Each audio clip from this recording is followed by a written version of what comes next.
You're listening to the Jefferson Exchange. Thanks for joining us. The JX starts today with the debrief, where JPR reporters discuss the stories they've been covering this week, including wildfires, lasers, and housing.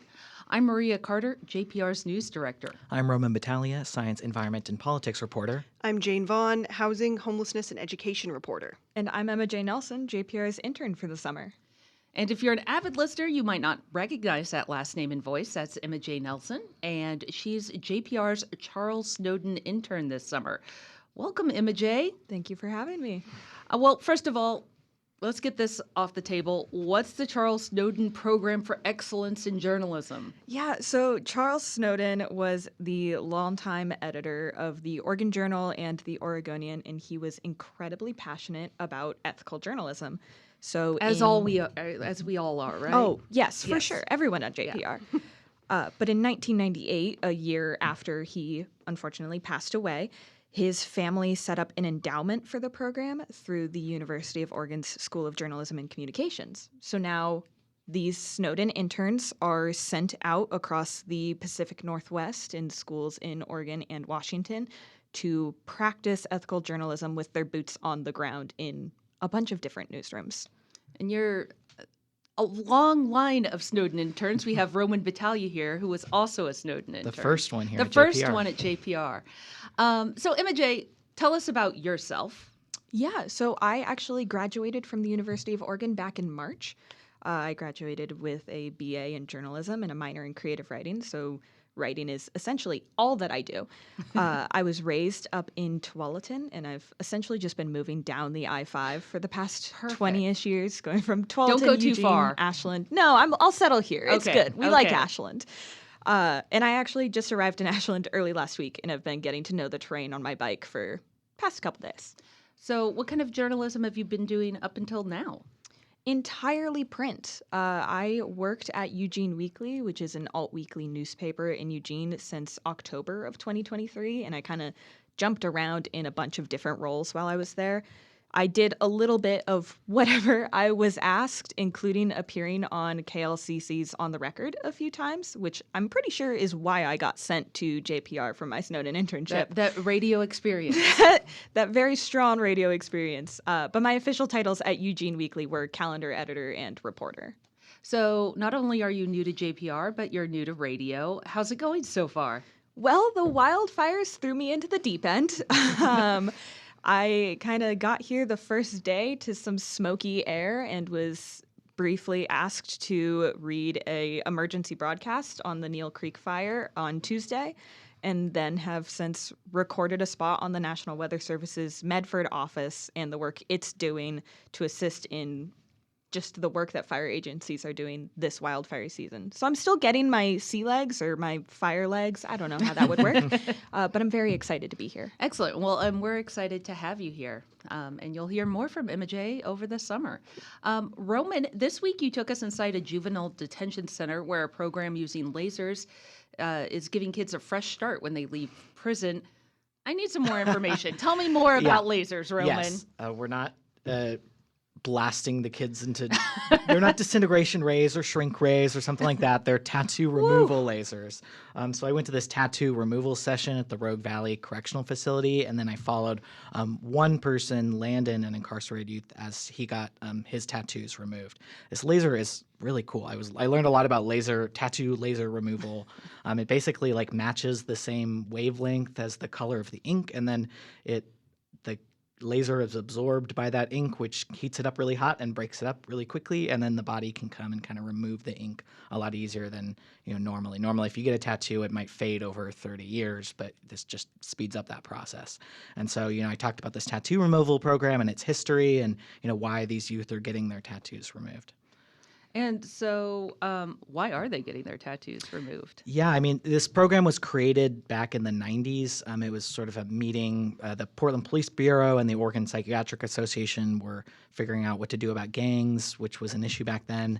I talked to Griselda Solano Salinas, who works for the Oregon Youth Authority, and she was there and shared about how many youth they get that arrive with tattoos, gang tattoos specifically. And so they talked about tattoo removal as a way to help give these kids a fresh start by removing their affiliation with the gangs when they leave, even if they don't want, if they don't want to be involved with the gangs, removing these tattoos makes it easier because then people aren't identifying them on the street. And is it just gang tattoos? Yeah, well, originally it started with gang tattoos, but then they kind of learned about other tattoos getting in the way of people's lives. So in my story, Landon isn't part of a gang, but he has a bunch of like sort of inappropriate or silly tattoos on his hand, and he wants to be a barber, and people are going to be seeing his hands a lot when he's cutting hair, and he has like a Playboy bunny and an adult film star's name on there, and it's like. That's it's going to make it harder to get a job if you have a bunch of these inappropriate tattoos. Or some people have tattoos that mark them as a victim of human trafficking that are used as like these markers. And so getting them removed helps kind of remove some of that trauma associated with them. They said about 60% of the tattoos they remove are gang related, and about 40% are what they call antisocial or human trafficking tattoos. And so I kind of report on the story because they originally had one laser machine, and now they've expanded and have 2 more laser machines that they bought last year. So why are they like only doing this for juveniles and not adults? Yeah, I asked them about this, and I think it'd be easiest if we have Griselda Solano Salinas explain why it's important to do this tattoo removal specifically for youth. There was one youth that I remember that he has so many tattoos. And I asked him, and they were all gang related. I asked him, why do you have so many tattoos? And he said, because I thought I was not going to make it after 18. So he was mentally prepared to die before he was, an adult. And it's like, that's the mentality that sometimes, is different when you are an adult. When they are very young, sometimes they don't think about the future. And they might regret that they add those tattoos that now are impacting, them getting a job or finding good opportunities. So, it's kind of that, there are other free tattoo removal programs for adults, but the primary reason is that these kids are not making good decisions. I know that Landon had talked about getting some of these tattoos while he was on drugs. So, they're kind of getting them, and then they don't know as much about the consequences of those results, when they're kids, because they're thinking that they're just going to be a kid, and adults know a lot more about what they're getting into when they're getting tattoos. Plus, for gangs specifically, I know that some of the kids are getting these gang tattoos as sort of like an initiation or peer pressure, and so it's not necessarily them choosing as much as it is being pressured into doing this and kind of reinforcing their connection with a gang. So this sounds like a really meaningful program. Do we know how impactful it is? Not necessarily. I mean, we have like accounts from people who've, how this has affected them and helped them, but they don't necessarily have the data to track that. OA doesn't really have the capability to track it. They only track recidivism rates for 3 years, and then they also don't keep in touch with youth after their release. So it's kind of hard to find out how effective it is with data specifically, but they are working on building the capacity to track recidivism based on specific things. Like if you completed, a college course or, you participate in this tattoo removal program, they'll be able to see how many people who participate in those programs actually, went back to jail later. So that's something they're kind of working on now, and then we'll hopefully have more data on that. Another story, perhaps. Okay, well, thanks for that, Roman. Jane, Southern Oregon University, where we work and who is our license holder, is planning a new housing project for seniors, meaning senior citizens, not college seniors. Why is the university turning what used to be dorms into senior housing? So this project has been in the works for a while at SOU, and mainly the goal is to try to generate some revenue for the university by building this new housing complex, and then also have some social benefits, some community benefits too. They want to focus on lifelong learning for older adults. But the idea basically is that the university had torn down the Cascade Hall complex earlier this year. It used to be this cluster of residence halls, and there was a cafeteria that were basically unused. They haven't been used for a while. And so that was torn down. And the plan is now they have this about 4.3 acre site in Ashland. It's part of SOU's campus. Right now it's just a dirt patch. And the plan is to put a new housing community on that site for seniors, for older adults. Ashland has an older population. There is somewhat of a need for this. People seem really intrigued about it. It provides, community and activities for older people and some money for SOU. And I also did a story recently about older adults who are being priced out of their homes and ending up homeless. So this is sort of also maybe a solution to that, and providing a place for older adults to have some community and a place to live on the university campus. And so can you tell us what this project's going to look like? I cannot, not yet, because it hasn't been determined Oh, yet. nuts. That's sort of the proposal phase that we're in right now. There are two companies that SOU is considering to build this new project. One of them is called Pacific Retirement Services. They are in Medford and they operate Rogue Valley Manor. So if you're in the Rogue Valley, you might be familiar. The other company is called McCormick Baron Salazar. They're based in St. Louis. And the proposals, honestly, in a lot of ways seem pretty similar. So they both propose having a wellness or fitness program, common areas, maybe dining services. They both talked a lot about lifelong learning, so maybe having a learning area or collaborating with OLLI, which is the Lifelong Learning Institute at SOU, so there's that continued learning opportunity for older adults. Neither of them have any plans for skilled nursing care, memory care, any sort of that medical part. They're focusing more on sort of independent living. But they do differ in the number of apartments they propose. So McCormick Baron Salazar proposed 100 apartments. Pacific Retirement Services proposes between 165 and 185 apartments. And so this week, these companies are making their pitches to the community in Ashland. I went to Pacific Retirement Services presentation on Wednesday. McCormick Baron Salazar is presenting this afternoon at 1:30 at SOU. If anyone wants to come and listen, there's the opportunity to ask questions. They're getting feedback from the public and basically makes their pitch for what their proposal is. So what's next for the project? How long is it going to take till we see these apartments? A little while. We've got a long way to go. It's still really, everything's written in pencil. You know, the representative from the Pacific Retirement Services was saying everything has an asterisk on it. Like, this is not Yeah. yet determined. Pacific Retirement Services says the earliest they could possibly open would be 2028. 2029 would be more likely. Representatives from McCormick Baron Salazar said maybe late 2027, so they may be able to open a little bit quicker, but that's all to be determined.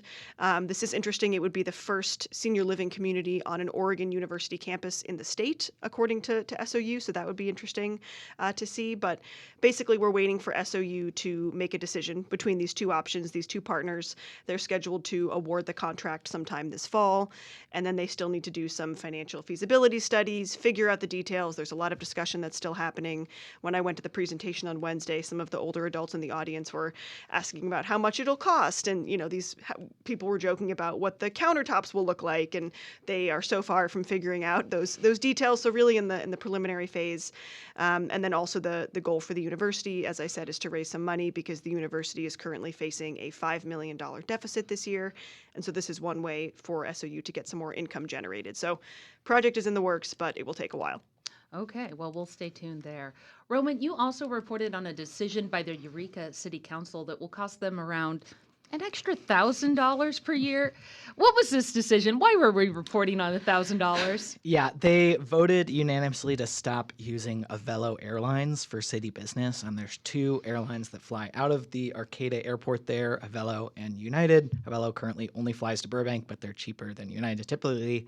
I know that the city spent around $2,500 last year on Avelo flights, but the council this week decided to stop using them and instead use United, even though it's going to cost them around 40% more in travel.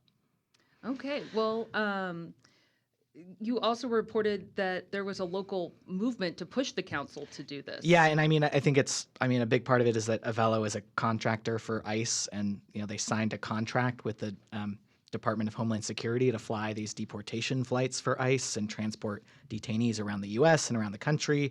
And they took a lot of heat for that decision. I know that Eureka became a sanctuary city in March, which is like a safe space for immigrants. And then Humboldt County is also a sanctuary county, which was a voter-approved measure. And then California is a sanctuary state, so it's kind of sanctuary all the way down. So the council basically said it's the least they could do to uphold these values.